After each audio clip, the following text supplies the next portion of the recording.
यस्याग्रे त्राट त्राट द्रुत द्रुत महलं कंठ कंठं तैलं तैलं तु तैलं कुकुकुकुकुकुमं कंकं कंकं दंसं दुदंसं दुहि चकितं भूपकं भूयनालं ध्यायस्ते विप्रगामी सवसती सबला पातु चंद्रचूड़ा। ओम शाम शिवाय नमः। बोलो शंकर भगवान की जय। बोलो भगवती जगदम्बा गौरा मैया की जय। बोलो गणपति गणेश जी महाराज की जय। बोलो नंदी जी महाराज की जय। बोलो कार्तिकेय जी की जय। बोलो वीरभद्र जी की जय। बोलो कुबेर जी महाराज की जय। बोलो डमरू त्रिशूल की जय। बोलो चंद्रमा की जय। बोलो भवानी शंकर कैलाशपति महादेव की जय। तो कल तक हमने जो है भगवान शिव शंकर कैलाशपति के 12 तारक ज्योतिर्लिंगों की कथा सुनी है। और कल हमने जो है विष्णु जो है लिंग की कथा सुनी है ज्योतिर्लिंग की। आज जो है अब वायव्य संहिता में से हम जो है विद्यावतार का वर्णन करते हैं। भगवान व्यास जी बोले, शिव गणेश स्वामी कार्तिकेय तथा सृष्टि उत्पत्ति पालन तथा संहार करने वाले भगवान शिव को प्रणाम करता हूँ, जिनकी शक्ति अद्वितीय है और जो सब में गमन करने वाले तथा व्यापकता भी जिनका स्वरूप है। जो भगवान शंकर है सब में गमन करते हैं, सब में भगवान विराजमान हैं, जो सारी जगह विद्यमान है, जो व्यापक हैं, सारी सृष्टि से भी बड़े जो हैं, जो फैले हुए हैं चारों ओर, उनको मैं प्रणाम करता हूँ। उन अजन्ना विश्वकर्ता अविनाशी शिव महात्मा महादेव की शरण में मैं सिर झुका करके बारंबार प्रणाम करता हूँ। ऐसे वेद व्यास ऋषि कह रहे। जब धर्म स्थान महागंगा यमुना के संगम स्थल पर प्रयाग तथा नैमिषारण्य में ऋषियों ने फिर यज्ञ का अनुष्ठान किया, जो उन अक्लिष्ट कर्मानुयों के उस यज्ञ का वृतांत सुनकर व्यास जी के शिष्य सूत जी उस स्थान पर आए। तब उन्हें आया देख जो है सब मुनि प्रसन्न हो गई और प्रेम पूर्वक विधि से ऋषियों ने उनकी पूजा की, जिसे ग्रहण कर मुक्तात्मा सूत जी मुनियों के दिए हुए आसन पर विराजमान हो गई। अब जो है बार बार जो है वेद व्यास शिष्य जो है सूत जी जो है प्रयागराज में पहुंचते हैं और जो है वहां पे ऋषियों का आदर सत्कार पा करके, ऋषियों के द्वारा दिया हुआ आसन पा करके उस पे विराजमान हो जाते हैं। तब उन भावितात्मा मुनियों की संगति से सूत जी प्रसन्न हुए और मुनियों के चित्त का पुराण संबंधित कथा सुनने के लिए उत्कंठित हो गए। अब जो है बार बार प्रसंग आता है कि सूत जी जो है प्रयागराज में पहुंच गए। तो यह जो है एक ही समय का बहुत सारी कथाओं का विस्तार है, एक ही समय की बहुत सारी कथाओं का विस्तार। आज तो हमने 1 महीना हो गया, 1 महीने में भी सारी कथा तो मुझे पढ़नी पड़ी है, थोड़ा थोड़ा सुनानी पड़ी है। और उस समय जो है सूत जी वहां आए और सारे कथाएं सुना दी, सारे वेद पुराण 18 पुराण सुना दी, सब कथाएं सुना दी, मीमांसाएं सुना दी। इस प्रकार से इसलिए अलग अलग यहाँ दृष्टांत दिए गए हैं कि व्यास शिष्य सूत जी वहाँ पे पहुँचते हैं, सभी ऋषि आदर करते हैं, सम्मान करते हैं, आसन देते हैं और उनको कहते हैं प्रभु ये व्यास शिष्य हमें जो है भगवान की महिमा सुनाइए, भगवान का चरित्र सुनाइए। मुनियों का चित्त पुराण संबंधी कथा सुनने को उत्कंठित हो गए। जैसे जो है सूत जी वहां पहुंचते हैं, आसन पर विराजमान होते हैं, सब जो है फटाफट उठ करके जो है अपने अपने स्थानों से जो है भाग भाग कर आ जाते हैं। चलो भाई व्यास जी जो है सूत जी कथा करेंगे, कहीं ऐसा ना हो कि हमने कुछ कथा सुनी ही नहीं, हम जो है पीछे न रह जाए। इसलिए जो है सारे मुनि ऋषि ब्राह्मण गांववासी क्षेत्रवासी सब एकत्र होकर के वहां पे पहुंच जाते हैं। उत्कंठित रहते हैं कि कब जो है सूत जी जो है ध्यान से बाहर आए और कब जो है अपने मुख से जो है अमृतमय कथा का बखान करें, भगवान के गुणों का गान करें। इस प्रकार से जो है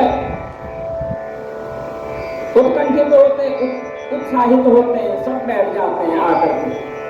तब उनको विशेष रूप से अपने सम्मुख कर ऋषियों ने कहा, ये सर्वज्ञ रोमहर्षण सूत जी, आप हमारे भाग्य से ही यहाँ उपस्थित हुए हैं।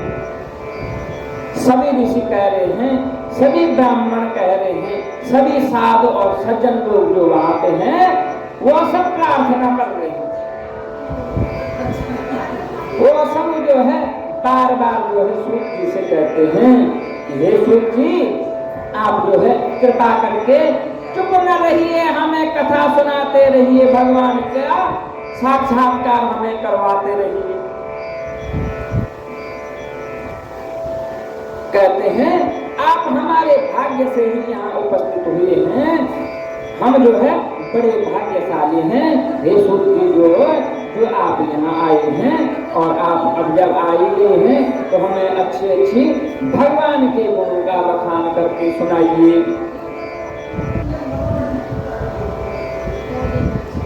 आपको सब पुराणों की कथा साक्षात वेद व्यास जी से प्राप्त है और तीनों लोग का भूत भविष्य वर्तमान की जो कुछ वस्तु है वो सब आपसे विदित है। कह रहे हैं सब ऋषिगण ब्राह्मण गण सब क्षेत्रवासी कह रहे हैं कि हे सूत जी, आपके मुख से जो है कथा सुनने के लिए हम बहुत आतुर हैं। आप तीनों लोगों के ज्ञात हैं, क्यों? आपने भगवान वेद व्यास जी किसके अवतार थे?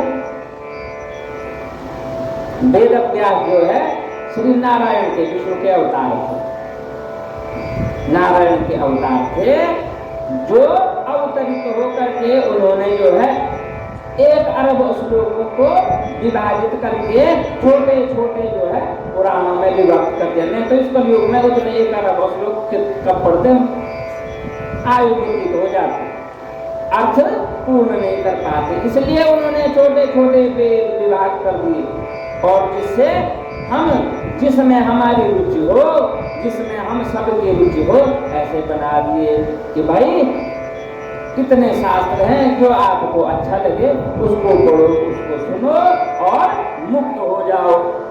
कह रहे हैं आप तीनों लोगों में कोई ऐसी वस्तु नहीं है जिसको आप नहीं जानते, आप विदित हैं। क्यों विदित थे वो? क्योंकि उन्होंने भगवान वेद व्यास के मुंह से सारे पुराण सुन लिए थे, उनको सारी सृष्टि का ज्ञान हो गया था, सुमति से याद हो जाता था। तब जो है गुरु जो है याद करवाता था, तो सब याद करना है भाई, श्लोकों को रटाना और रटा रटा करके आंखें बंद करो भाई, याद करो भाई ये श्लोक, फलाने श्लोक, इतने श्लोक याद करो। श्लोक क्यों याद करते? वही सूत्र होते थे, उन श्लोकों का अर्थ तब निकाल देते। श्लोक तो इतना छोटा होता है और उसका अर्थ जो है कई कई किताबें भर के भी हो जाता है, जितनी व्याख्या करो। इसलिए उन सूत्रों को याद करते थे, तो वो सूत जी को सब याद था, इसलिए वो तीनों लोगों को अच्छी तरह से जानते थे। सारी सृष्टि में जो भी चीजें हैं उसको अच्छे से जानते थे। अब हम भाग्य से ही आपको पाकर वो सब कुछ बिना कुछ समझे जाने नहीं दे सकते। अब सब ऋषि मुनि सब जो है क्षेत्रवासी कह रहे हैं, हे प्रभु सूत जी, आप अब ऐसे ही नहीं जा सकते, हम जो है आपसे विनय कर रहे हैं, प्रार्थना कर रहे हैं, आप यहाँ बैठे रहिए और भगवान का विस्तृत जो है हमें कथा सुनाइए। आप जो है आपको हम ऐसे ही नहीं जाने देंगे प्रभु। अतएव हमारे लिए जो अत्यंत ही सुनने योग्य हो ऐसी पुण्यदायक सत्य कथा, जो ज्ञान संहिता युक्त वेदांत सार का सर्वस्व पुराण हो, वह हमें सुनाइए। कह रहे हैं ये प्रभु, ये सूत जी, हमें ऐसी कथा सुनाइए जो हमारे जल्दी से समझ में आ जाए, हमारे अच्छे से दिमाग में पड़ जाए। कई कथाएं हमें याद हो जाती है ना, सुन होती है ना। तो ऐसे ही कह रहे हैं, सभी कह रहे हैं, वो साधु संत ऋषि मुनि ब्राह्मण क्षेत्रवासी कथा ऐसी कहो प्रभु, आपको तो अनंत कथाएं याद, सारे पुराण याद हैं, सारे वेद याद हैं, हमें ऐसी कथा सुनाइए जिससे हमें आनंद आ जाए, हम अपने हृदय में अपने नेत्रों में हर समय भगवान की छवि देखें। जब मुनियों ने सूत जी से इस प्रकार प्रार्थना की, तब सूत जी ने परम मनोहर न्याय युक्त सुंदर वाणी से बोले, हे मुनि, जब आपने इतना सत्कार किया है तब मैं ऋषि पूजित पुराणों को आपसे क्यों न कहूंगा। सूत जी बोल रहे हैं कि उतने ही पूज्य आपके लिए वो पुराण है, उतने ही मेरे लिए है।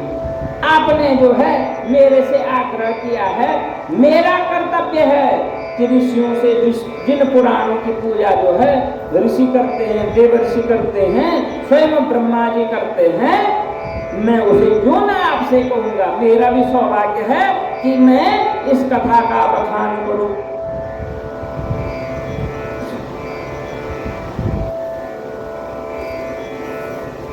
अब मैं महादेव जी, देवी जी, स्कंद जी, गणेश जी और नंदी जी, सत्यवती पुत्र साक्षात वेद व्यास जी को प्रणाम कर परम पुण्यदायक वेद सम्मत दमन सागर मुक्ति भुक्ति का फलदायक पुराण की वह कथा ही कहता हूँ, जो है जो मुक्ति भी देती है, जो मुक्ति भी देती है, जो भजन की प्राप्ति करवाते हैं, जो है जो भव सागर से पार करते हैं, ऐसी कथा मैं आपसे कहता हूँ, जो कि शब्दार्थ न्याय से युक्त और वेदाचार विभूषित है, जो वेदों में सबसे सुंदर कथाएं हैं, मैं ऐसी कथा आपसे कहता हूँ। व्यास जी कह रहे हैं,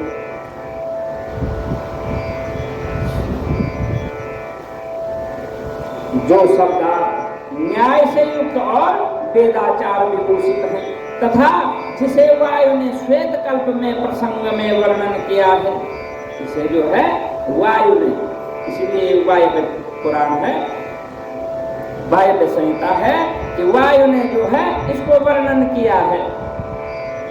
पुराणों की अनुक्रमणिका सब विद्याओं का ध्यान है, इस कारण आप मुझसे पुराण की उत्पत्ति सुनेंगे, जिसमें चारों वेद की शिक्षा, कल्प, व्याकरण आदि अंग, मीमांसा, न्याय, पुराण, धर्मशास्त्र और 14 विद्याएं हैं, और जिनमें आयुर्वेद, धनुर्वेद, गंधर्व वेद और धर्मशास्त्र, इन चारों को मिला देने से 18 विद्याएं हो जाती हैं। इन 18 विद्याओं के आदि कारण साक्षात शिव जी हैं। यह श्रुति के श्रुतियों का कथन है। तब उन्हीं जगतपति ने इस प्रकार जगत की उत्पत्ति करने के लिए पहले सनातन पुत्र ब्रह्मा जी की रचना की। कह रहे हैं कि जो है भगवान शिव जो है, जो सारी सृष्टि ही भगवान शिव है, जिन्होंने अपने से जो है पहले प्रजापति ब्रह्मा की उत्पत्ति कर दी। प्रजापतियों में श्रेष्ठ जो है प्रजापति ब्रह्मा की रचना की।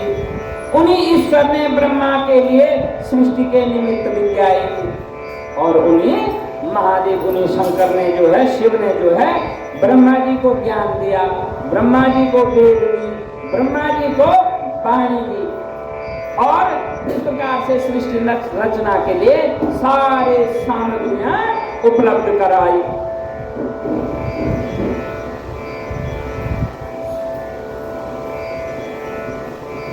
और उनका पालन करने के लिए विष्णु जी को दी और उनके मत ब्रह्मा जी भी ब्रह्मा जी की रक्षा करने के लिए भगवान विष्णु ब्रह्मा जी की रक्षा अर्थात सृष्टि का पालन जो ब्रह्मा जी रचेंगे उसका पालन जो है विष्णु जी करेंगे। इस प्रकार से शिव ने जो है विष्णु की भी रचना की। तब उस विद्या को प्राप्त हो ब्रह्मा जी ने प्रजाओं की उत्पत्ति की। जब भगवान जो है शिव से जो है विद्या प्राप्त हुई अर्थात ज्ञान प्राप्त हुई। माना शिव ने पहले क्या बनाया, एक पुतला तैयार कर दिया, मूर्ति बना दी। तब जो है उसमें प्राण प्रतिष्ठा, हम मूर्तियां रखते हैं मंदिर में जैसे मूर्तियां। अब कोई कहेगा क्या है, पत्थर की मूर्ति, परंतु क्या है उसमें प्राण प्रतिष्ठित किए गए हैं, प्राण डाले गए हैं, इसलिए वो पूजनीय हो गई है। मूर्तियां तो बहुत रखी हैं, बाजार में भी हैं, परंतु उसमें प्राण की प्रतिष्ठा अर्थात प्राण डाले गए। ऐसे ही शिव ने जो है ब्रह्मा की रचना, ब्रह्मा रूपी मूर्ति की रचना की, फिर उसमें आत्मा डाली, उसमें वाणी डाली, फिर उसमें वेद डाले, फिर बुद्धि डाली। इस प्रकार से जो है ब्रह्मा की रचना की, ब्रह्मा को ज्ञान दिया और ब्रह्मा को सृष्टि रचना के लिए प्रेरित किया। तब जो है भगवान शिव की माया से ब्रह्मा जी ने प्रजाओं की उत्पत्ति करनी आरंभ कर दी। तब ब्रह्मा जी ने सृष्टि में प्रजापतियों को उत्पन्न किया, ऋषियों को उत्पन्न किया, सप्त ऋषियों को उत्पन्न किया और सृष्टि की रचना करने लग गए। फिर जो है शास्त्रों के माध्यम उन्होंने पुराणों में प्रकाश डाला। इस प्रकार से जो है ब्रह्मा जी ने तब पुराणों को पढ़ा और पढ़ाया, अविभाज्य हुआ, जिससे यह सूचित है कि प्रथम कल्प में एक ही पुराण था। अब बात आ गई है कि जो पहला कल्प था उसमें सिर्फ एक ही पुराण था और जिसमें 1 अरब श्लोक थे और जिससे त्रिवर्ग साधन हो जाता था। और उस पुराण को, उस एक ही पुराण के 1 अरब श्लोकों को पढ़ने से जो है भक्ति भी मिल जाती थी और मुक्ति भी मिल जाती थी। इसके पश्चात ब्रह्मा जी के मुख से सब शास्त्रों की प्रवृत्ति हुई और जब पृथ्वी में प्रजा इसे विस्तृत करने में समर्थ न हुई तब उन विस्तृत विद्याओं को संक्षेप करने के लिए विश्वेश्वर निमित्त विश्वेश्वर की आज्ञा से द्वापर के अंत में विश्वात्मा संपूर्ण जगत स्वरूप भगवान विष्णु का वेद व्यास के रूप में अवतार हो गया। क्या हुआ बोले, जब वो 1 अरब श्लोक, अब मैं वही कह रहा हूँ कि जब हम 1 महीने में जो है यह सारी कथा नहीं सुन पाए तो 1 अरब श्लोक जो है हम कितने समय में पढ़ते। इसलिए जो है मनुष्य जो है असमर्थ हो गया। मनुष्य जो है उस वेद को पढ़ने में असमर्थ हो गया कि भाई इतना बड़ा वेद कैसे पढ़ना है।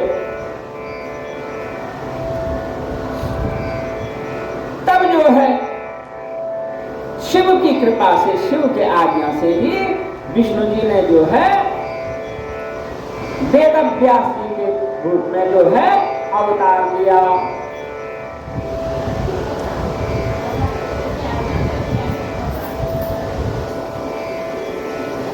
विख्यात अवतार दिया है भी जो इसी प्रकार प्रत्येक द्वापर में वेदों का विभाग होता है।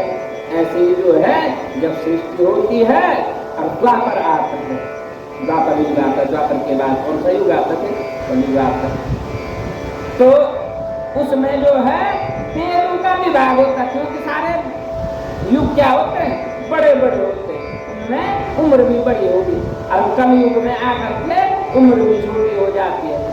अर्थात गिनती के दिन होते हैं हमारे साल के 365 दिन और सारी जिंदगी के लगाए जाएंगे कितने दिन, इतने दिन की हमारी जिंदगी है। अब हमें उदाहरण के लिए मच्छर है, मक्खी है, एक दिन आधा दिन ऐसा जीवन होता है। ऐसे ही ब्रह्मा की दृष्टि से, ब्रह्मा की सृष्टि हम भी क्षणिक हैं, थोड़ा अभी पैदा हुए अभी समाप्त हो जाना है। ब्रह्मा की सृष्टि से देखेंगे तो हम अभी हुए हैं और अभी हमें चले जाना है। जिस प्रकार हम मच्छर को देखते हैं, मक्खी को देखते हैं कि ये मक्खी आज जो है कल नहीं है, तो एक ही दिन का जीवन है उसका। ऐसे ही उस ब्रह्मा की दृष्टि में हमारा एक ही दिन का जीवन है। तब जो है द्वापर के अंत में वेदों का, उस वेद का विभाग हो जाता है। उन 1 अरब श्लोकों का विभाग हो जाते, छोटे छोटे भाग बनाए गए। अब छोटे छोटे भाग बना करके तब जो है उनको पढ़ना आसान हो गया है।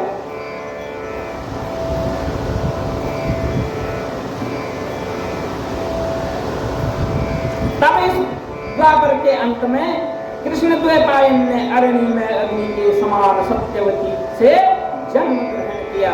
कृष्ण द्वैपायन किसका नाम है? कृष्ण द्वैपायन किसका नाम है? किसको बोलते हैं कृष्ण द्वैपायन? भगवान वेद व्यास का ही नाम है कृष्ण द्वैपायन। उन्हीं को कृष्ण द्वैपायन भी बोलते हैं। उनकी माता का नाम सत्यवती था। सत्यवती से उन्होंने जन्म लिया। फिर वेदों को संक्षेप कर 4 प्रकार के विभक्त किए। 4 प्रकार के वेदों का उन्होंने निर्माण कर दिया। अधिक विस्तार करने से ही रूप में वेद व्यास नाम से, क्योंकि उनका नाम क्या था वैसे? कृष्ण द्वैपायन। और वेदों का विस्तार, एक वेद का, एक शास्त्र का 18 पुराण बना दिए। 18 पुराण बना दिए, जिससे आसानी से हम कम समय में उसको समझ सकें। तो विस्तार, व्यास, व्यास का अर्थ होता है क्षेत्र, क्षेत्रफल। यह क्षेत्र है, इसका व्यास कितना है, त्रिज्या कितनी है, गणित की भाषा में बोलते हैं ना। तो व्यास माने फैलाव। तो उन्होंने शास्त्रों का जो है खूब जो है वो किया, विस्तार किया, जिससे उनको वेद भाषा में जो है व्यास नाम से विख्यात किया गया। कैसे व्यास? वेदों का व्यास करने वाले, वेदों का विस्तार करने वाले, इसलिए कृष्ण द्वैपायन से उनका नाम वेद व्यास हो गया। पश्चात पुराणों को संक्षिप्त कर उन्हें 4 लाख श्लोकों में उन्होंने विभक्त कर दिया। 1 अरब श्लोक के 4 लाख श्लोक बना दिया। पुराणों का देवलोक में अब भी 100 करोड़ का विस्तार है। जो पुराण अब भी है वह देवलोक में तो 100 करोड़ श्लोक में ही होते हैं। क्यों? वहां समय ज्यादा है, दिन बड़ा है। 100 करोड़ का देवलोक में विस्तार है।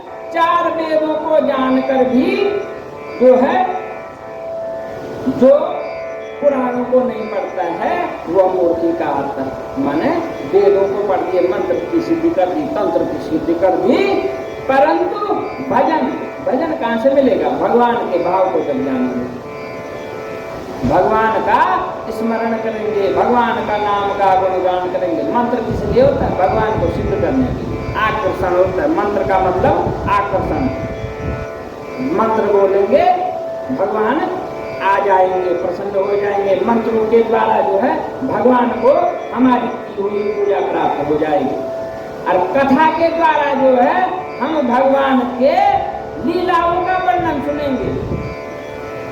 कथा के द्वारा भगवान ने क्या क्या किया, सृष्टि किस प्रकार से हुई, क्या क्या लीलाएं की, कौन कौन से अवतार हुए, त्रिदेव कौन है, त्रिदेवों की उत्पत्ति कहाँ से हुई है, ब्रह्मा का कार्य क्या है, वेद कैसे निकले ब्रह्मा के मुंह से, हैं ब्रह्मा के 4 हाथ है, ब्रह्मा का रूप कैसा है, विष्णु कैसे हैं, विष्णु कमलनाभ में जो उत्पन्न हुए हैं, रुद्र जो है ब्रह्मा के मस्तिष्क माथे से किस प्रकार प्रकट हुई। ये सारी कथाएं जब हम वेदों को, कथाओं को पढ़ेंगे तभी तो प्राप्त होगी। इसलिए मंत्र और शास्त्रों में, पुराणों में अंतर है। मंत्र याद करके भगवान को सिद्ध किया जाता है, आह्वान किया जाता है, पूजन किया जाता है। अब वेदों को, पुराणों को पढ़ करके जो है भगवान के स्वरूप को जाना जाता है। हम जो है उनके आकार को कथा जब कहते हैं, कथा जब सुनते हैं तो भगवान की आकृति भी तो हमारे सामने आ जाती है कि जो है भगवान शंकर जो है बड़ी जटा रखते हैं, जटा में चंद्रमा रहता है और साथ में जो है गंगा भी जो है विराजमान रहती है। गंगा भगवान शंकर की जटाओं से बहती, तो आकृति नहीं आ रही। नेत्रों में जो है भगवान शंकर की आकृति आ रही है। भगवान के 3 नेत्र हैं। भगवान के कर्णों में जो है बड़े बड़े कुंडल, नाग कुंडल, नागों के कुंडल लटक रहे हैं। गले में बड़े बड़े विषधर सर्प लटक रहे हैं। मृग की छाला पहनी हुई है, सारे शरीर में राख धारण की हुई है, हैं? बड़े बड़े कंगन पैरों में भी, हाथों में भी बांधे हुए, हाथ में बड़ा विशाल डमरू रखा हुआ है, बड़ा त्रिशूल रखा हुआ है, हैं? शंखनाद कर रहे हैं, नृत्य कर रहे हैं। ये सारे जब देखेंगे तो कल्पना से भगवान की सारी आकृति हमारे सामने आ जाएगी। इसलिए कह रहे हैं कि जो सिर्फ मंत्र साधना करता है, पुराणों का अध्ययन नहीं करता, वो ब्राह्मण भी नहीं होता है। इसलिए जो है मंत्रों के साथ साथ जो है हमें पुराणों का अध्ययन और वाचन अवश्य करना चाहिए।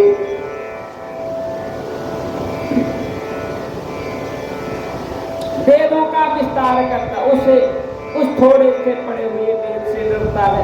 और क्या होता है बोले, अब एक तो पढ़ने की बात होगी, पढ़ लिया जी, फटाफट जी, कल शुरू किया, आज समाप्त किया, होता है।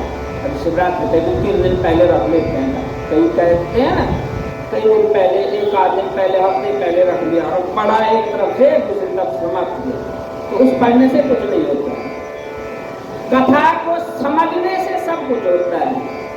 कथा को खाली पढ़ लिया, इमला पढ़ ली, इमला बोलते हैं ना, ऐसे इमला, अरे एक तरफ शुरू की और दूसरी तरफ समाप्त किया और कुछ समझ में नहीं आया, किताब पढ़ ली हमने पूरी, तो उससे कोई फर्क नहीं पड़ता, वो तो पढ़ी न पढ़ी। और अगर पढ़ी हमने एक आज रखी, 1 साल बाद समाप्त किया, अच्छे से पढ़ी, समझा, जहाँ पे समझ नहीं आया दोबारा पढ़ी, इस शब्द का अर्थ क्या है, इस श्लोक का अर्थ क्या है, इसमें भगवान क्या कह रहे हैं, इसमें वेद व्यास क्या कर रहे हैं, इसमें कृष्ण क्या कर रहे हैं, इसमें राम क्या कर रहे हैं, ये सारा समझेंगे तो उसका सारा हमारी समझ में आएगा, उसका फल हमें अच्छे से प्राप्त होगा। तो कह रहे हैं जो ऐसे ही पढ़ता है, जो ऐसे रट्टा लगा के पढ़ लेता है, उससे वेद डरते हैं। क्यों डरते हैं वेद? वेद इसलिए करते हैं कि हमारा जो है, जो महत्व है उसका ह्रास हो जाएगा, हमारी शक्ति क्षीण हो जाएगी। जिसमें उत्पत्ति, प्रलय, वंश, मनवंतर, कथा, वंशानुचरित हो, उसे पुराण कहते हैं। पुराण 18 हैं, ब्रह्म पुराण, पद्म पुराण, विष्णु पुराण, शिव पुराण, भगवत पुराण, नारद पुराण, मार्कंडेय पुराण, अग्नि पुराण, ब्रह्मवैवर्त पुराण, वराह पुराण, स्कंद पुराण, वामन पुराण, कूर्म पुराण, मत्स्य पुराण, भविष्य पुराण, लिंग पुराण, गरुड़ पुराण और ब्रह्मांड पुराण आखिरी पुराण है। इसमें चौथा शिव पुराण भक्तों का सब मनोरथ सिद्ध जो है सिद्ध करने वाला। इसमें से पुराणों में से चौथे नंबर पे जो है शिव पुराण है, 5वें पे भगवत पुराण। तो चौथा शिव पुराण जो है भक्तों के, जो भगवान शिव के भक्त होते हैं, जो हरि के भक्त होते हैं, उनके सब मनोरथों को पूर्ण करने वाला होता है, सिद्ध करने वाला होता है।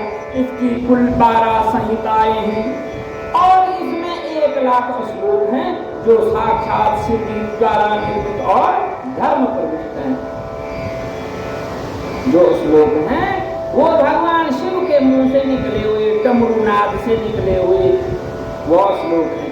इसलिए यह भगवान शिव के समान साक्षात है।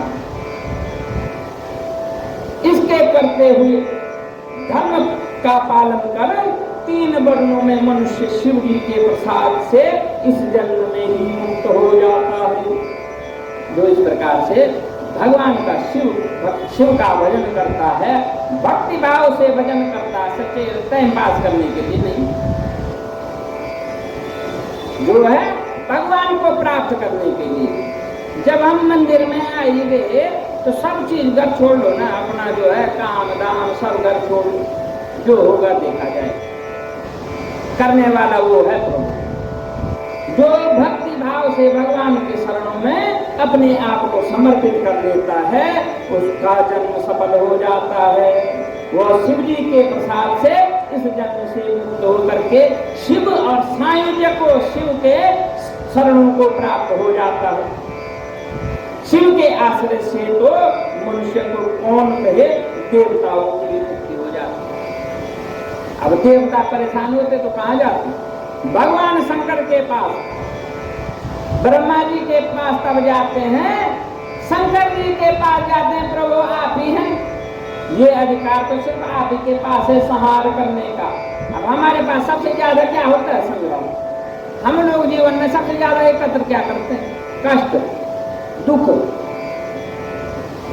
पैसा जेब भर के भी हो गए, बैंक भर के भी हो गया, और जो है दुनिया भर की प्रॉपर्टी भी हो गई, पर दुख तब भी नहीं जाता ना। तो उस कष्ट का संहार करने के लिए कहाँ जाएंगे हम? शिव के पास जाएंगे, भगवान शंकर के पास। क्यों? कि संहार का काम उन्हीं के पास है, संहार का अधिकार उन्हीं को, उन्होंने अपने हाथ में रखा है कि जो है जो भी कष्ट होगा तो मैं उसका संहार नहीं करूंगा। परंतु वो संहार कब करेंगे? जब हम भक्ति और भाव से जाएंगे। ऐसा थोड़ी कि प्रभु मैं 100 रुपये दूंगा मेरे कष्ट दूर कर दूं, तो ऐसे में थोड़ी करेंगे भगवान कर। ऐसा कहेंगे हम कि भगवान मैंने अपने आप को तेरे चरणों में तेरा बनाया हुआ हूँ, तूने मुझे यहाँ भेजा है, तू मुझे भक्ति देना, क्यों नहीं हो रही मुझे भक्ति? मैं ध्यान लगाता हूँ, मेरा ध्यान क्यों नहीं लगता है प्रभु? मैं तो बार बार कोशिश करता हूँ मुझ में भक्ति उत्पन्न हो जाए। अगर ये हम रट लगाए रहेंगे जीवन भर तो एक दिन भक्ति अवश्य उत्पन्न होगी। भक्ति उत्पन्न होगी तो भगवान के दर्शन होंगे, भगवान के दर्शन होंगे तो हमें मुक्ति की प्राप्त हो जाएगी। इस प्रकार कह रहे हैं देवता भी जो है अपनी मुक्ति के लिए भगवान शिव का ही भजन करते हैं। देवता भी ये थोड़ी चाहते मैं रोज देवता बना रहूं और इधर उधर भागता रहूं। देवता भी ये चाहते हैं कि हमें भी मुक्ति मिल जाए और हम जो है हमेशा के लिए शिव धाम में रहें, भगवान शिव के शरणों में रहें, ऐसा चाहते हैं। उसी वेद सम्मत शिव पुराण को मैं आपसे कहता हूँ, सुनिए। इस पुराण में कुल 12 संहिताएं हैं। विश्वेश्वर रुद्र विनायक उमा मात्र 11 रुद्र कैलाश संहिता, रुद्र संहिता, कोटि रुद्र संहिता, सहस्र कोटि वायव्य संहिता और धर्म संहिता है। विश्वेश्वर संहिता 10,000 श्लोकों की है, जो इसमें पहला अध्याय है। जो इस शिव पुराण के अंदर पहली संहिता है वह कितने 10,000 श्लोक है उसमें। यहाँ हमारे पास संक्षेप में है, तब भी हमने इतने दिन लगा दिए पढ़ने में। कितने श्लोक हैं? 10,000। 10,000 का अगर हम अनुवाद करते रहेंगे एक श्लोक का तो मेरे हिसाब से 10 साल लग जाएंगे। इतनी महानता, इतना बड़ा उनका अर्थ है, इतना गहरा अर्थ है। ऐसे ही रुद्र संहिता, विनायक संहिता, उमा और मातृ संहिता प्रत्येक 8-8 हजार श्लोकों की है।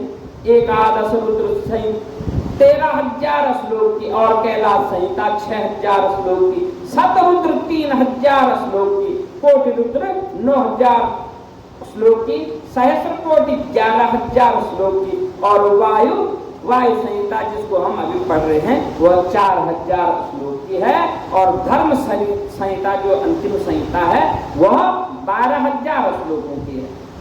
तो इतने श्लोक अगर पढ़ेंगे हम तो हमें कई 100 साल लग जाएंगे, हमारा जीवन जो है निकल जाएगा। इसलिए जो है हमेशा कथा को सार रूप में कहा जाता है। सारी पढ़ ली, जल्दी पढ़ ली और जो है जो समझाने योग्य है, जो जैसे मैं पढ़ रहा हूँ मेरी समझ में जो आता है, अब आइए कथा सुनानी है भाई तो मैं उसको बोल लेता हूँ, उसको सुना देता जिसको सुनने में आनंद आए। आनंद आएगा तो हमारा हृदय तर होगा, हृदय तर होगा तो हमें भगवान की भक्ति, जब हमारा हृदय प्रसन्न होगा भगवान के प्रति, उसी क्षण भगवान हमारे हृदय में विराजमान हो जाएंगे। और हृदय में जो है कुंठा भरी होगी, क्रोध भरा होगा, तो वहां भगवान नहीं बैठते, फिर वहां तो असुर बैठते हैं, फिर असुरों का वास हो जाता है।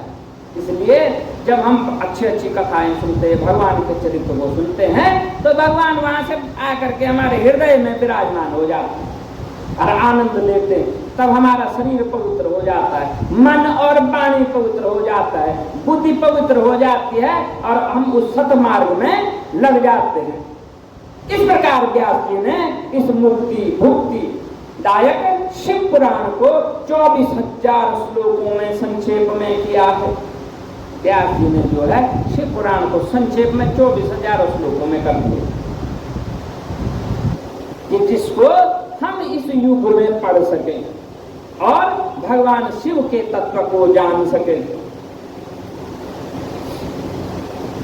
जिसमें वेदों सहित 7 संहिताएं रखी हैं, जिसमें पहली विशेश्वर संहिता है, दूसरी रुद्र संहिता, तीसरी सतरुद्र संहिता और उसमें वायव्य संहिता जो हम पढ़ रहे हैं, इसमें विशेषर संहिता में 2000 श्लोक हो गए।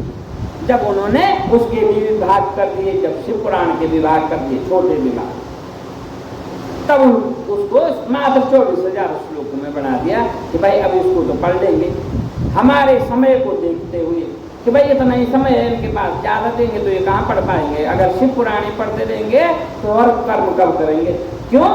हम कर्म भूमि में आए, हमने खाना भी खाना है, बाजार भी जाना है, रिश्तेदारी में भी जाना है, बच्चे को स्कूल भी भेजना है, सुख भी देखना, दुख भी देखना, रिश्तेदारी भी देखनी और भगवान का भजन भी करना है। इसलिए उन्होंने जो है समय काल और परिस्थिति कलयुग को देखते हुए इसको सिर्फ 4000 श्लोकों में विभक्त कर दिया कि अब तो हम उसको भी नहीं पढ़ पा रहे, हम उसको भी नहीं पढ़ पा रहे। इसमें विशेश्वर संहिता 2000 श्लोक, रुद्र संहिता 10,000 श्लोक की, सतरुद्र संहिता 2080 श्लोक की, कोटि रुद्र संहिता 2224 श्लोक की, उमा संहिता 1820 श्लोक की, कैलाश संहिता 1240 श्लोक की और वायु संहिता में मैंने 4000 श्लोक कहा है।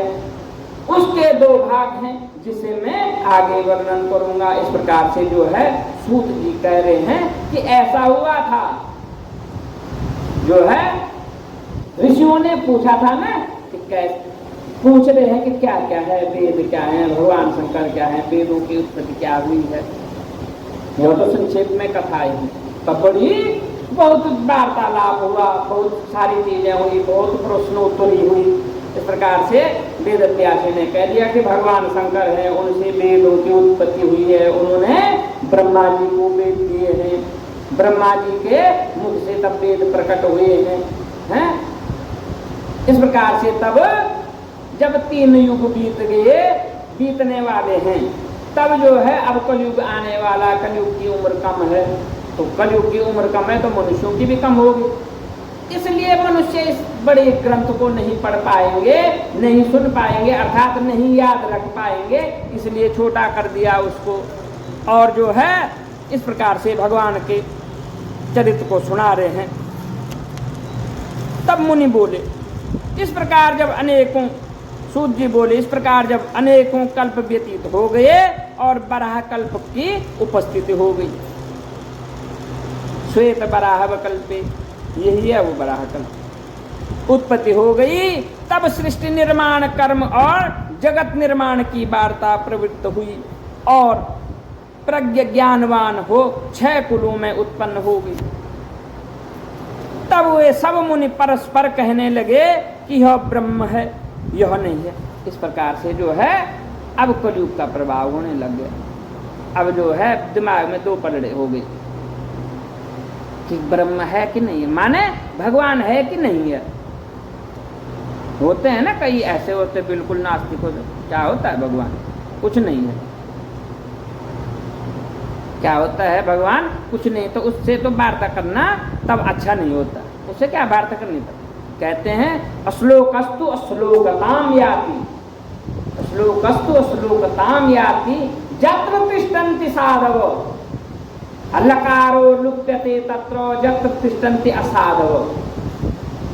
ज्ञान का प्रचार वहीं पे करना चाहिए। अश्लोकस्तु अश्लोकताम याति, अश्लोक की अश्लोकता, अश्लोक की सुंदरता, अश्लोक का अर्थ, अश्लोक का मतलब वहीं तक कहना चाहिए। श्लोकताम याति यत्र तिष्ठन्ति साधव, जहां साधु सज्जन समझने वाले सत्पुरुष सत्संगी वहां जहां बैठे हो, तो श्लोकस्तु अश्लोकताम याति यत्र तिष्ठन्ति साधव, जहां वे लोग बैठे हैं जो उसको सुनना चाहते हैं। अश्लोक के अर्थ को, श्लोक माने सुंदरता, वर्णन। लकारो लुप्यते तत्र, लकार जो है, लकार मैंने उसकी सुंदरता। कहते हैं क्या लकार है, उसका लकार लकार ही नहीं है। तो लकारो लुप्यते, लकार जो है उसका लकार अर्थात सुंदरता। लुप्यते माने समाप्त हो जाते, लोप हो जाते। तत्र वहां पे, जत्र तिष्ठन्ति जहां पे असाधु अर्थात दुर्जन बैठे होते, जिन्होंने कहा क्या होता है भगवान शंकर? कुछ नहीं होता। क्या होता है वेद? क्या होता है पुराण? क्यों लगाया है तूने टीका?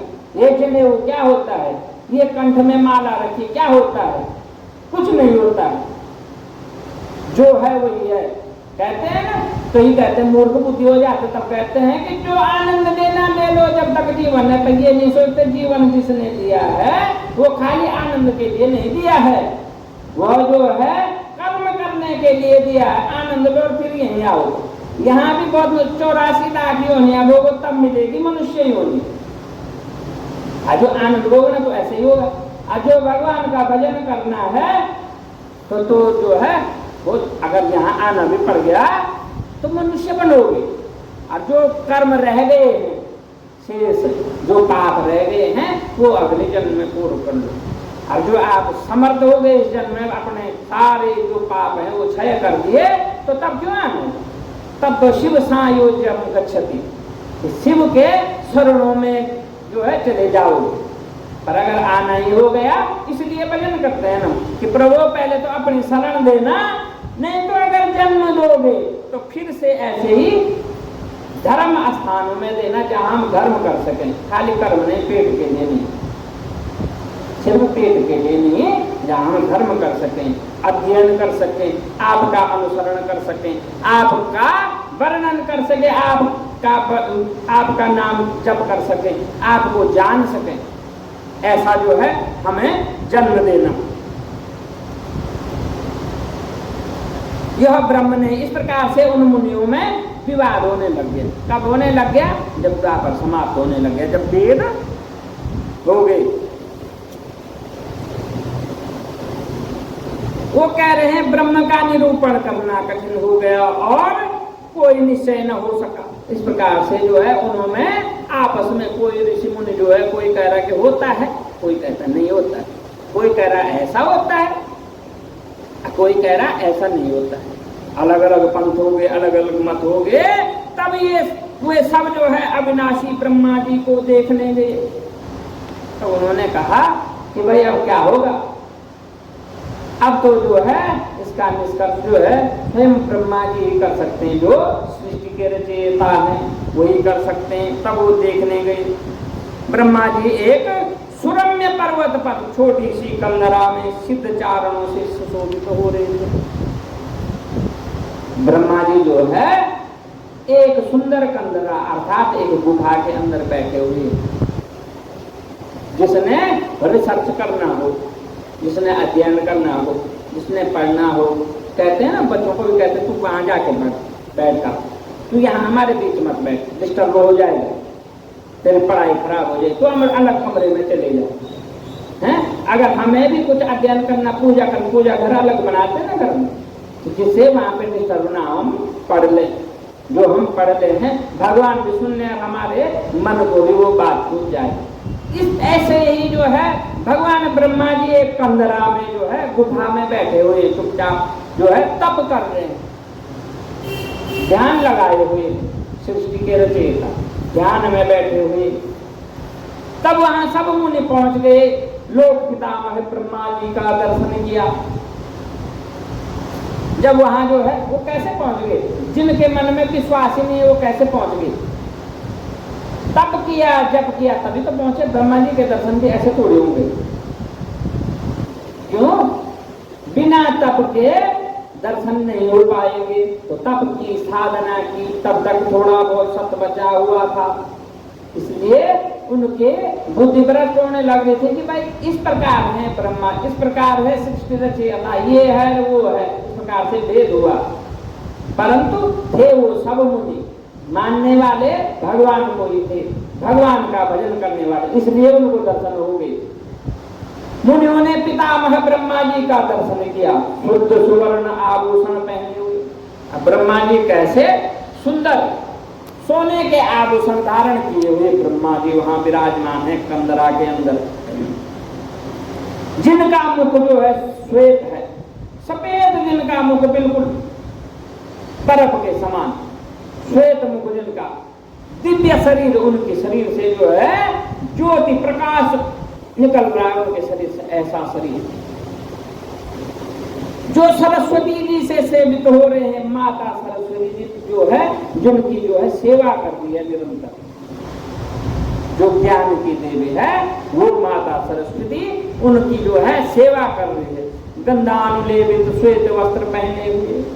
और इस प्रकार से ब्रह्मा जी है, उनके श्वेत वर्ण पे जो है चंदन का लेप हो रखा, सुगंधित चंदन का लेप, श्वेत वस्त्र, सफेद रंग के उन्होंने वस्त्र धारण किए हुए हैं, दिव्य मालाएं पहनी हुई है। और जो है इस प्रकार से वो सुंदर हो रहे हैं। देवों से भी, सुरों से भी, असुरों से भी वो सुशोभित हो रहे हैं। देवता भी उनकी वहां स्तुति कर रहे हैं, असुर भी उनकी स्तुति कर रहे हैं। क्यों? क्योंकि वो प्रजापति थे, ब्रह्म, उन्होंने देवताओं को भी उन्होंने प्रकट किया, असुरों को भी उन्होंने ही प्रकट किया, इसलिए जो है सब जो है वहां उनकी स्तुति कर रहे हैं। संपूर्ण लक्षण युक्त हाथ में चामर लिए हुए, सूर्य की प्रबल प्रभाव, ऐसे जो है ब्रह्मा जी कैसे दिख रहे हैं? सूर्य के समान तेजस्वी, सूर्य के समान तेज वाले ब्रह्मा जी वहां सुशोभित हो रहे उस कंदरा में, जहां वो अपने रिसर्च सेंटर में बैठे हुए हैं, बोलते हैं रिसर्च सेंटर, वहां बैठे हुए वो सृष्टि को रच रहे हैं। आज फलाना गांव बना दिया मैंने, आज फलाना बना दिया, आज इस प्रकार का मनुष्य बनाया, आज सबसे अच्छा मनुष्य बनाया, आज तो दुर्जन बन गया भाई, आज जो है अच्छा ध्यान नहीं लगा, शिव का वजन अच्छा नहीं हो, इसलिए आज दुर्जन मनुष्य बना। तो भगवान ब्रह्मा जी वहां बैठे इस प्रकार से सुशोभित हो रहे, सूर्य की तरह चमक रहे हैं। ऐसे ब्रह्मा को देख कर मुनियों के मुख पर प्रसन्नता छा गई। ऐसे ब्रह्मा जी को जब देखा उन ऋषि मुनियों ने, तो वो देखते ही रह गए और प्रसन्न हो गया, उनका चित्त जो है प्रसन्न हो गया, नयन जो है बहुत विभोर हो गए और उनकी स्तुति करने लगे कि हे सृष्टि के उत्पत्ति, पालन और संहार करने वाले त्रिमूर्ति। ब्रह्मा जी में तीनों मूर्तियां विराजमान हैं,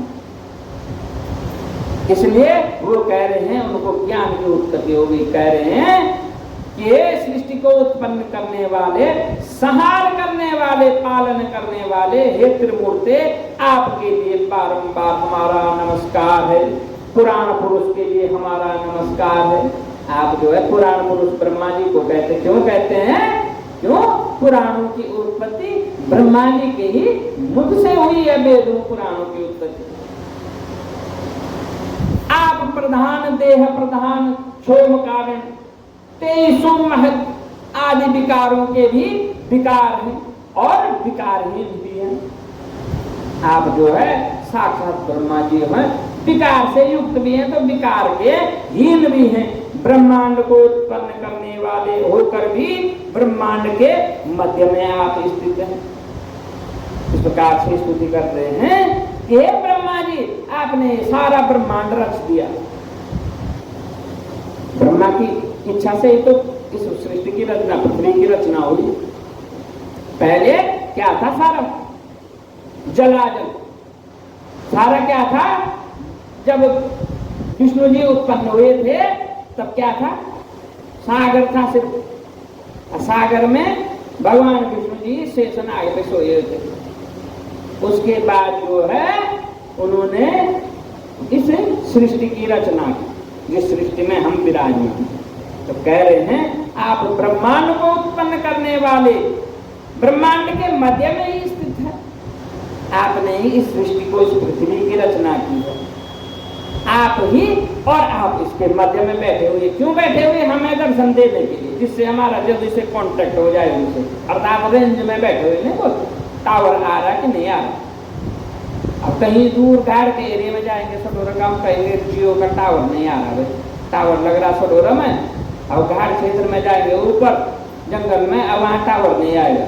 क्यों? टावर तो यहाँ स्थित, यहाँ नजदीक रहेंगे तो जल्दी आ जाएगा फोन में, हाँ बढ़िया नेटवर्क आ रहा है। तो ऐसे ही ब्रह्मा जी इसलिए ही इस सृष्टि में ही बैठे हुए हैं कि हमारा संपर्क जल्दी से उनसे हो जाए। ऐसे जो है ऋषि कह रहे हैं कि आपने ब्रह्मांड को उत्पन्न किया और ब्रह्मांड के ही मध्य में यहाँ कंदरा में बैठ करके तप कर रहे हैं। ऐसे आपको हमारा नमस्कार। ऐसे ब्रह्मा जी को हम बार बार प्रणाम करते हैं। सर्वलोक स्वरूप, सर्वलोक दृष्टा को हमारा नमस्कार है। आप तीनों लोकों के स्वरूप हैं। आप में ही तीनों लोक विराजमान, क्योंकि आपने रचे हैं। और तीनों लोक में ही आपकी दृष्टि जाती है। आप सब जगह देख सकते हैं। हमको तो आंखें ऐसे करनी पड़ती हैं देखने के लिए, नहीं दिखाई दे रहा का, नजर कमजोर होगी। और वो क्या करते हैं? ब्रह्मा जी आंखें बंद करते हैं, सारी जगह देख लेते हैं। तो इतना फर्क है हम में और देवताओं में। वो आंख बंद करके भी सब कुछ देख लेते हैं और हम खुली आंख से भी कुछ नहीं देख पाते। थोड़ी दूर तक देखते, उसके बाद धुंधला हो जाता है। तो कह रहे हैं आप सब लोग को के दृष्टा है, सब लोगों को देखने वाले हैं, इसलिए आपको हमारा नमस्कार है।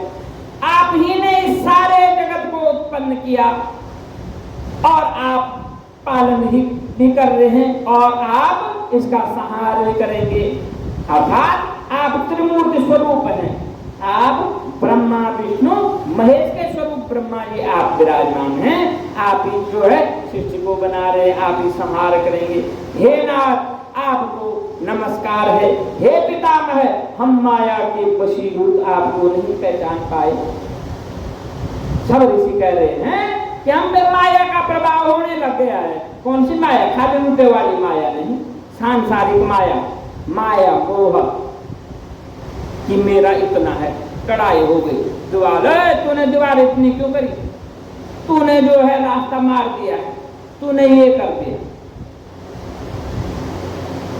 ये तो मेरी जगह थे, यहाँ तक तो मेरी थी, अजर की है उसकी है जिसने किया, पर ये मेरी थी, वो माया हो गई, मोह हो गया। तो कह रहे हैं ऋषि मुनि कि हम मोह बस सब भूल गए, हम जो है आपको नहीं पहचान पाए। सूत जी कहते हैं हे महाभाग, ऋषियों की प्रार्थना से ब्रह्मा जी प्रसन्न हो गए। उन्होंने मुनियों के प्रसन्नार्थ इस प्रकार की गंभीर वाणी में कहा, हे महाभाग ऋषियों, आप सब यहाँ किस अर्थ से आए हैं? तब ब्रह्मा जी जो है उनकी सब बातें सुन करके कह रहे हैं कि जो है मैं आपसे प्रसन्न हो गया हूँ, परंतु आप यहाँ किस कारण से आए हैं? कोई न कोई प्रयोजन होगा, आप यहाँ क्यों आए हैं? जब ब्रह्मा जी ने उनसे ऐसा कहा तो ऋषि हाथ जोड़कर विनय पानी में इस प्रकार बोले। ऋषि हाथ जोड़कर बोलने लगे, हम जो है अंधकार से घिरे हुए हो गए हैं। हमारी बुद्धि पे जो है पर्दा पड़ गया है अंधकार रूपी। हमें जो है ज्ञान छीन हो गया, हमारा ज्ञान नहीं है, हमको अंधकार हो गया है, इसलिए हम विवाद कर गए हैं। हमें जो है शास्त्रों का विवाद हो गया है कि नहीं नहीं, जो तू पढ़ रहा है वही बड़ा है, जो तू पढ़ रहा है वो छोटा, जो मैं पढ़ रहा हूँ बड़ा। कि नहीं नहीं, जो तूने बोला वो नहीं अच्छा, जो मैंने बोला वो अच्छा। तो इस प्रकार से विवाद होने लग गया। इसलिए जो है विवाद होकर हम सब दुखी हो गए। अब विवाद से कहां शांति होती है? विवाद से क्या होता है? अशांति होती है। विवाद करने वाला भी, विवाद सहने वाला भी, दोनों ही चाहते हैं कि यार शांति हो जाए किसी प्रकार। खतरा दोनों को रहता है कि यार कहां कचरे में पड़ गए, का विवाद हो गया, लड़ाई हो गई, क्या फालतू में लड़ाई हो गई, समय बर्बाद हो गया। ऐसे ही ऋषि कह रहे हैं कि हम लड़ बैठे हैं, आपस में विवाद कर रहे हैं, हे प्रभु हमें इस अंधकार से निकालिए। फिर भी यह न जान सके कि परम तत्व क्या है।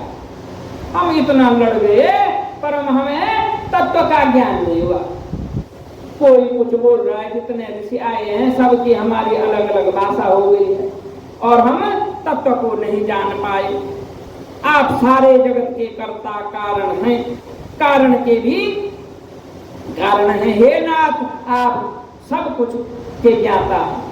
आप जो है कारण भी हैं और कर्ता भी हैं। इस सृष्टि के रचने के कारण भी आप हैं, इस सृष्टि को रचने वाले भी आप हैं, इस सृष्टि के संहारता भी आप हैं। आपको सब कुछ ज्ञात है, इसलिए हम आपके पास आए हैं, क्योंकि आपको सब ज्ञात है। आप प्राचीन पुरुष हैं। प्राचीन पुरुष माने सबसे पहले किसको बनाया? शिव जी ने ब्रह्मा जी को, इसलिए वो प्राचीन पुरुष हो गए। प्रजापति, इसलिए प्रजापति तो दक्ष भी था, इसलिए प्रजापतियों में श्रेष्ठ जो है कौन हो गए? ब्रह्मा जी, जो सृष्टि की रचना। अपने घर के प्रजापति हम होते हैं, सब अपने अपने घर में जैसे प्रजापति होते हैं, अपनी घर की प्रजा को उत्पन्न करने वाले, पालन करने वाले। ऐसे ही ब्रह्मा जी हम सब के प्रजापति हैं। ब्रह्मा ने जो सारी सृष्टि रचना की, इसलिए ऋषि कह रहे हैं, इसलिए हम आपके पास आए हैं।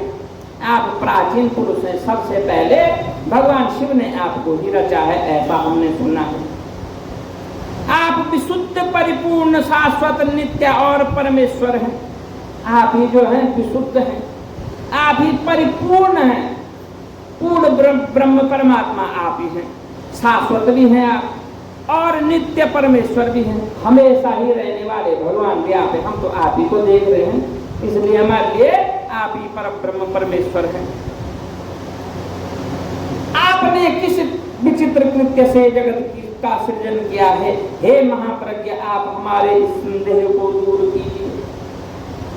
कह रहे हैं कि हम ये तत्व जानना चाह रहे हैं कि सृष्टि रचना कैसे हुई, आपने किस प्रकार से सृष्टि को उत्पन्न किया, ये हमें बताइए प्रभु। हमारा इस संदेह को आप दूर कीजिए, तथा अंतकाल में सब किस में लय हो जाएगा, यह भी हमसे कहिए। हम सभी प्राणी जिसके बस में हैं, हम सब का नियोजक कौन है?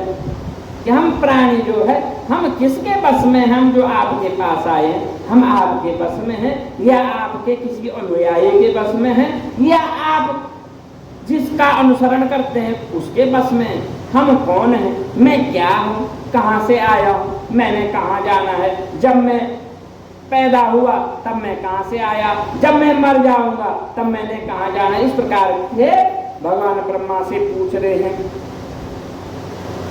यह सुनकर ब्रह्मा जी कंदरा तथा मुनि मंडली से उठकर, इस प्रकार से जो है अपने आसन से ब्रह्मा जी उठे और मुनि मंडलियों के मध्य से उठे और ध्यान लगाने लगे। किसका ध्यान लगाने लगे? जिसका वो निरंतर ध्यान करते हैं। किसका? भगवान शिव का। देवताओं को हमेशा ध्यान मुद्रा में देखते हैं ना, तो वो तप करते हैं। किसका करते हैं? उस पर ब्रह्म परमात्मा, एक तो परमात्मा होगा, एक पर ब्रह्म परमात्मा, तो वो कौन है? भगवान शंकर है। ऐसा कह करके वो उच्चारण करने लगे।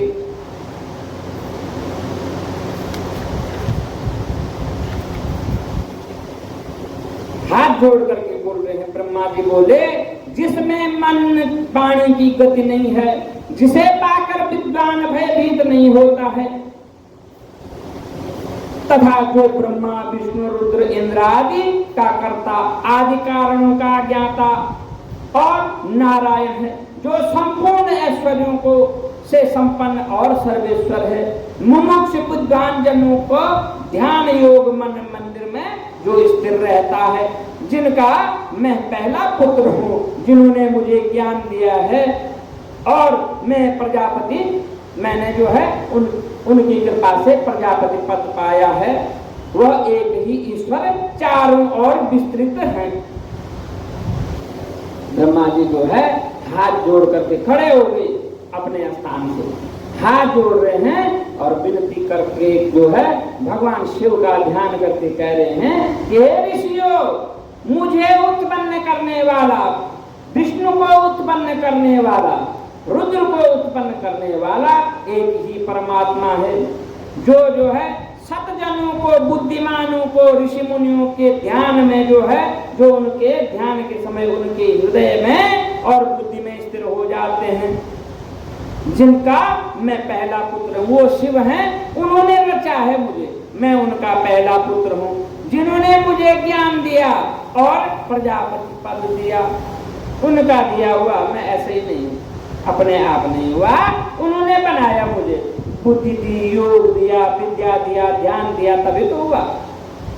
कई बार बनाया होगा उन्होंने, भगवान शिव ने कई ब्रह्मा बनाए होंगे, तब जाकर के एक ब्रह्मा बना होगा कि भाई हाँ भाई प्रयोग होता है ना, प्रयोग करते हैं ना, नहीं यार आज प्रयोग सफल नहीं हुआ, दूसरा भी नहीं हुआ, तीसरा भी नहीं हुआ, तो शिव जी ने कह रहे हैं कि मुझे बनाया, शिव जी का मैं पुत्र हूँ और उन्होंने मुझे प्रजापति बनाया, प्रजापति का पद दिया। वह एक ही ईश्वर चारों ओर विस्तृत है, वही तो है सारी ये सृष्टि ही भगवान शिव है, वही विस्तृत है सारी जगह, उसी महात्मा पुरुष से यह सारा संसार परिपूर्ण है, जो एक ही निष्क्रिय और सक्रिय है, जो निष्क्रिय भी हैं और जो सक्रिय भी हैं, जीवों से सब लोगों को पूर्ण कर ईश्वर उसका शासन करते हैं, जो है प्रभु जी, उनकी आज्ञा से जो है मैं सारी सृष्टि में जीवों को उत्पन्न करता, उन्हीं की आज्ञा से वो सब नाश हो जाते हैं। वही भगवान रुद्र हैं, अन्य कोई नहीं, जो सर्वत्र समान स्थित हैं तथा जो एक ही परम आसक्त हैं, वह एक महेश्वर देव ही हैं। उन शिव जी का ध्यान कर मनुष्य माया मोह से छूट करके मुक्त हो जाता है, जिनके समान तेज बिजली सूर्य चंद्रमा किसी में भी नहीं है। कह रहे हैं ब्रह्मा जी कि जो बिजली कड़कती है ना आसमान में, उसमें कोई 1000 गुणा वोल्टेज होता है, उतनी तो सारी सृष्टि में बिजली का वोल्टेज नहीं होगा, उतना करंट नहीं होगा, उससे भी ज्यादा सूर्य चंद्रमा से भी ज्यादा उनमें तेज विद्यमान है। क्यों? सब उन्हीं से उत्पन्न हुआ है।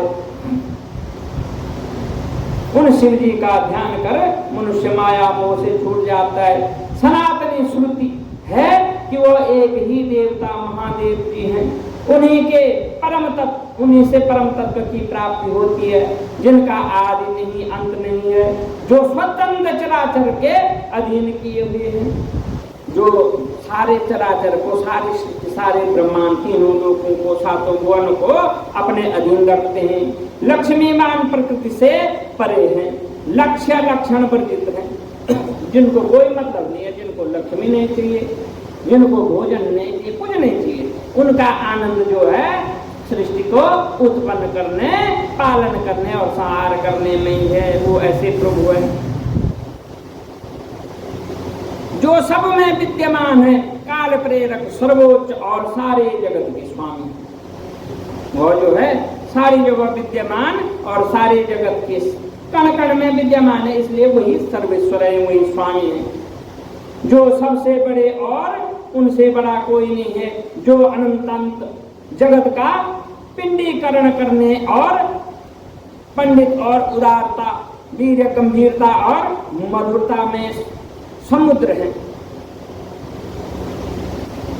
जो हैं पांडित्य में जो महाविद्वान हैं, उदारता में उनसे सरल कोई नहीं है, और पीर में जो है उनसे बहादुर, उनसे पीर कोई नहीं है, अब मधुरता में उनके समान कोई नहीं है, जिनके सदृश कोई वस्तु नहीं है, जिनके समान कोई वस्तु उनके समान नहीं है, सारी वस्तुएं उनसे ही प्रकट होती हैं। वस्तु तो उन्हें तोल नहीं सकता है। इस प्रकार से किसी भी चीज में, किसी भी वस्तु से जो है उनको तोला नहीं जा सकता, उनको पाया नहीं जा सकता। उनको पाने के लिए सिर्फ भक्ति ही करनी पड़ती है। प्राचीन महात्माओं के सारे नियम उन्हीं ईश्वर के ध्यान के लिए कहे गए हैं। जो भी ऋषिगण मुनिगण जो है कह रहे हैं, ब्रह्मा जी इससे पूर्व भी जो हुए हैं, जिन्होंने मुक्ति पाई है, जिन्होंने शिव संयोग पाया है, उन परमात्मा का ध्यान करके ही पाया है।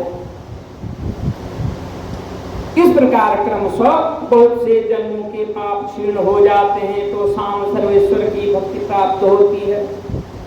कह रहे हैं ब्रह्मा जी कि तब जा करके शिव की भक्ति प्राप्त होती है जब कई जन्मों में पाप क्षीण होते हैं, कई जन्मों में पाप क्षीण होते हैं, तब जाकर के उनकी भक्ति प्राप्ति होते हैं। उनके गुणों के भाव से भी प्रसाद की प्राप्ति होती है। फिर प्रसाद प्राप्त शिव धर्म में तत्पर हो वह गुरु सहित, और बिना गुरु के दो प्रकार की होती है। इस प्रकार से कई प्रकार की बातें ब्रह्मा जी समझा रहे हैं।